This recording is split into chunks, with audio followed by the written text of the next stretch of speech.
Hi everyone at Berlin Photo Week. My name is Victor Henning and I'm the founder of Fjorden. Thank you for having me. And I should have been with you today in Berlin on stage, but unfortunately, due to a cold, I wasn't able to travel from my home in Norway down to Germany. And so instead I'm giving this talk from someplace in the future, though it also kind of looks like my pandemic home office in our guest bedroom from here.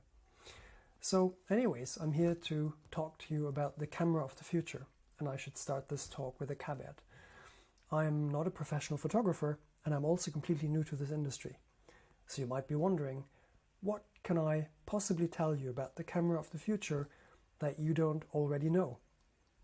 And I've been wondering about the same thing, so I guess you and me both will find out at roughly the same time. Right, so what is my background? I am a scientist by training and then started a technology company called Mendeley. As you can see, already living in the future back in 2013 with our holograms. And with Mendeley, we were, according to Wired magazine, the most disruptive force in the history of scientific publishing. Their words, not mine. And then within 5 years after launching, we sold the company for $100 million to Reed Elsevier, a publishing giant. So, I think having worked in the music industry in the early 2000s, when file sharing and Napster happened, to then building Mendeley, the one thing that I do know is technological change and disruption when it happens in an industry right in front of me. So what am I doing now? I am building a company called Fjorden, and our first product is the Fjorden grip, which you can see here. It's an iPhone camera grip, and I'll play you a little video to show you how it works. Fjorden is a premium iPhone camera grip featuring a 2-stage shutter button, customizable control dial, a multifunction button, and a zoom lever. Fjorden is also a fully adjustable iPhone kickstand in portrait and landscape mode, without sacrificing pocketability. Turn your iPhone into a precision compact camera. Fjorden. We've just wrapped up a Kickstarter campaign which raised over $500,000 in 4 weeks. And, coming back to the question, what is the camera of the future? I think for consumers, the answer is clear. It's smartphones. You've all seen some variation of this chart, how camera shipments basically dropped off a cliff, declined by over 90%, down to under 9 million units last year. And this decline started when the iPhone launched in 2008. So camera shipments last year, about 9 million units worldwide. Smartphone shipments, about 1.3 billion units. But of course, that's for consumers. What about more advanced, more demanding photographers? People like yourselves and professionals. What does the camera of the future look like for them? And I was talking to one of my neighbors who happens to be a Magnum photographer. His name is Jonas Bendixen. And he had been taking iPhone photos. I'd noticed that on his Instagram feed. And I asked him about it, and he said, I always realized when I blew them up that the photo quality of the iPhone just wasn't good enough. So now the first thing I do when I get up out of bed is I put on a little fanny pack and I put the Sony RX100 in, and that's a premium compact camera with a 1-inch sensor. And with that I know that my photos have good enough quality for my work. And he said, dedicated cameras will always be better than smartphone cameras. And I was wondering, is that really true? DxOMark ran a test about 2 years ago, I think, pitting a full-frame camera, the Panasonic Lumix S1R, costs about 3,700 euros, together with a Leica Summicron 35mm f2 lens, even more expensive than the camera body, 4,300 euros, against two smartphones, the iPhone 11 Pro, 11 Pro Max, and the Huawei Mate 30 Pro, both about 1,100, 1,200 euros. And they ran them all through the same battery of tests in the DxO lab. And the result was this. You can see here the red line is the Panasonic Lumix, the yellow line is the iPhone, and the green line is the Huawei Mate 30 Pro. And on determining the correct exposure, capturing the right color, and at minimizing image noise, the smartphones actually outperformed the high-end full-frame camera. The full-frame camera with the Leica lens did a lot better on capturing texture and resolution, being able to zoom into the image, and also, of course, having a much more pleasant bokeh, because, as you know, on smartphones, that's just computational imaging. But nonetheless, you can see the things that are driven by software, like exposure and color, and that can be corrected in software, like noise, the smartphones are already competitive with professional cameras. But, the other things which depend on having a large sensor and a large lens, like resolution, zoom, and bokeh, you just can't fit those things into a smartphone, or can you? So let's look at the evolution of sensors on smartphones. And this is a chart showing the sensor size in diagonal millimeters. This is premium compacts like the Sony RX100, Micro Four Thirds, APS-C, and full frame. The first two generations of the iPhone 1 and the 3G, they came with a 1/4 inch sensor. The size increased slightly in 2010 with the iPhone 4. Another small increase to a 1/3 inch sensor on the iPhone 5. And then for several phone generations, nothing happened. In 2018, the iPhone XS introduced the 1x2.6 inch sensor. The iPhone 11 series kept that. Then there was quite a big jump in the iPhone 12 series, which had a 1x1.8 inch sensor. And the rumor is that the iPhone 13 series this year will have 1x1.3 inch sensors. Now, of course, the iPhones haven't always had the largest sensors in smartphones. Android phones have gotten there earlier. For example, the Samsung and Huawei phones have sported 1x1.3 inch sensors already in 2020. And this year, the Leica Lights phone, which is the same as the Sharp Aquas, has a 1 inch sensor. So the same sensor size as a premium compact camera, like the Sony RX100 that my neighbor, the Magnum photographer, uses. Now, I've created something truly special. I think it's possibly the world's worst extrapolation. What happens if we take the growth in sensor size over the last 2 years and extrapolate that into the future? Let's see. Is it conceivable that we might see full-frame sensors on smartphone cameras by the end of the decade? It sounds ridiculous, right? But then again, if you consider from the iPhone to now, we've seen a 12x increase in sensor size. From now to Micro Four Thirds, it only takes 2x increase. From now to APS-C, it's only a 3x increase. And from now to full frame, a 7x increase. Not quite so inconceivable, but still you'll say, right, but the size of the lens scales proportionately to the size of the sensor. So again, there's no way you can fit those large optics into smartphones, right? Okay, so let's look at how the optics in smartphones have evolved over the same time frame. This is a plot of all the iPhone focal lengths in the various models since launch. You can clearly see the evolution from a single camera module to dual cameras to the triple camera setup in the last couple of generations, culminating in the 13, 26 and 65mm optics in the iPhone 12 series, and the rumor is that that's going to stay the same in the iPhone 13. Sorry for the glitch, had to edit out a cough there. But again, in the Android world, we've seen even more impressive optics earlier. The Huawei P30 Pro had a 16, 27 and 125mm lens already in 2019. This year's Samsung S21 Ultra has a ridiculous quadruple camera, which has 13, 24, 72 and 240 millimeter optic in a smartphone.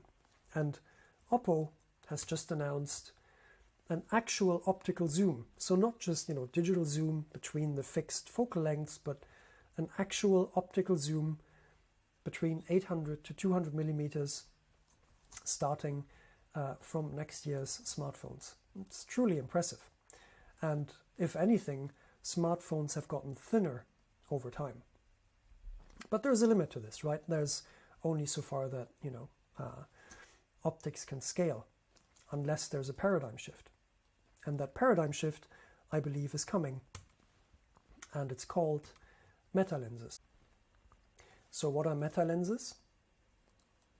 Metalenses are completely flat optics that rely on these tiny nano-sized rods. You can see here, this is an electron microscopy photo.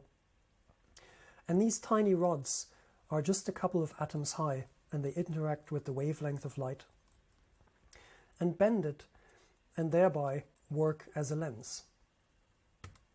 And the promise of the metalens is to take something like this, a 7-lens assembly where you need multiple lenses to correct for the optical distortions of the previous lens, and pack it into a single layer thinner than a human hair. The closest analogy is what happened with the switch from vacuum tubes to transistors. You can see here on the left, ENIAC, the first programmable computer in 1945, had 18,000 vacuum tubes that filled an entire room. And now this year, IBM has just announced the first 2-nanometer chip, which packs 333 million transistors into a square millimeter. And this incredible miniaturization is the result of Moore's law, which you've heard about, which states that the density of transistors on a chip will roughly double every 2 years. And that's how we've achieved going from a room-sized computer to essentially a supercomputer that fits in your pocket in a smartphone. Now, metalenses will be manufactured using the similar process, probably ultraviolet photolithography. So they will be manufactured on semiconductor lines together with the camera sensor, which means that potentially they might also follow Moore's law and exhibit similar improvements in resolution and performance. In June of this year, researchers at Cornell University announced that together with researchers from Samsung, the world's second largest smartphone chipmaker, had created the first zoomable metalens. A metalens where when you applied an electric current, you could change the focal length of the lens, change focus and zoom. And a month later, Samsung announced at an event that they are going to create metalenses, not just for their own smartphones, but also for other manufacturers. So these changes are coming to smartphone optics in the future. Metalenses can break the relationship between the camera sensor size and the lens size. What would that look like on a smartphone? Here's the iPhone 12 Pro. And this would be a full-frame sensor, roughly to scale, on a smartphone. Not so inconceivable if you have a lens that fits on top of that and is thinner than a human hair, completely flat, and would work in conjunction with the full-frame lens. But what's more, metalenses can be tuned for spectra outside of visible light. So they can interact and capture other wavelengths. For example, every smartphone with a metalens might be capable of thermal imaging by capturing infrared light. You might be able to do spectroscopy with a smartphone. So spectroscopy uses light to analyze the components of matter. You might be able to do this on skin. Take a photo of a mole, and instead of relying on computer vision, as the current apps are, your smartphone might detect the composition of the cells in your skin and determine, are they, a mole or are they cancer? You might take a photo of a saliva sample or breathe on a plate and take a photo of that. And meta-lenses on smartphones might be able to detect compounds in your saliva, in your breath, that point to an illness that could be diagnosed in this way. If you take a restaurant photo, of a restaurant meal with your smartphone, it won't just be a photo. A spectroscopy-enabled meta-lens might be able to tell you if there's any allergens in the food, if there's food additives, what the amount of calories are, the fat, protein and carb content of your meal, and the freshness of the ingredients. They might even warn you if there's anything in there that might give you an upset stomach or food poisoning. In a nutshell, what spectroscopy on smartphones could do is turn smartphones into the Star Trek tricorder. And I know this sounds crazy, but when is this actually happening, if it ever happens? And I think this is a good example of Amara's law. We tend to overestimate the effect of technology in the short run and underestimate the effect in the long run. So with meta-lenses, we are first going to see fairly pedestrian ho-hum applications that might make you go, interesting, not that amazing. But in the long run, I think your minds will be blown with what meta-lenses will enable. And, the first applications of meta-lenses are happening right now. They're happening this year. The first meta-lens optics are going into mass production this year on a semiconductor manufacturing line, and they will be used for Face ID and depth sensing. If you take, for example, the iPhone and iPad LiDAR depth sensor, which relies on a 3-component lens, and it's able to project 574 dots to about a 5-meter range. There's a startup called Metalenses, spun out of Harvard University, the Capasso lab, which is behind many of the scientific breakthroughs of metalenses, which uses a single meta-lens optic and is able to project 2,500 dots at double the range, 10 meters, at a much lower battery consumption. So this already is a massive change that might make the depth sensing and therefore computational bokeh of images much more convincing. You'll be able to tell apart the hair, the foreground from the background, and not have those weird visual artifacts that any trained photographer can immediately identify as fake bokeh. Okay, so if meta-lenses are coming, and they are so amazing, why shouldn't camera companies like Canon, Nikon and Sony just put meta-lenses into their real cameras and combine them with proper ergonomics, proper viewfinders, accessories, etc.? Sure, that's possible. But I think when smartphones and big cameras have roughly equivalent sensors and optics, image quality is mostly going to be driven by software, by what you can do with the image data. So I took a look at how many engineers, software engineers, work at camera companies that deal with computational photography, computational imaging. Now keep in mind this is a LinkedIn search, so it's not going to be fully representative and accurate, but I think it might give us a good sense of where things are headed. For Fujifilm, Hasselblad, Pentax and Sigma, I found 0. Nikon, Olympus and Ricoh, 1. Canon and Leica, 2. Panasonic, 8. Zeiss, 10. And Sony, 14. Now, however, we have to change the scale of the chart because we're entering the realm of smartphone manufacturers. Samsung, 22. BBK, which is the group that spans Oppo, OnePlus, Realme and Vivo, 24. Google, 27. Huawei, 80. And Apple, 267. So that is how that cookie crumbles. Back to this question. Will dedicated cameras always be better than smartphone cameras? I don't actually think so. I think the camera of the future is going to be the smartphone. I think we will be seeing larger and larger sensors, potentially even full-frame sensors on smartphones, combined with metalenses and their possibilities in the not too distant future. And I think when that happens, we will see image quality surpass traditional cameras when the photos are taken with these smartphones.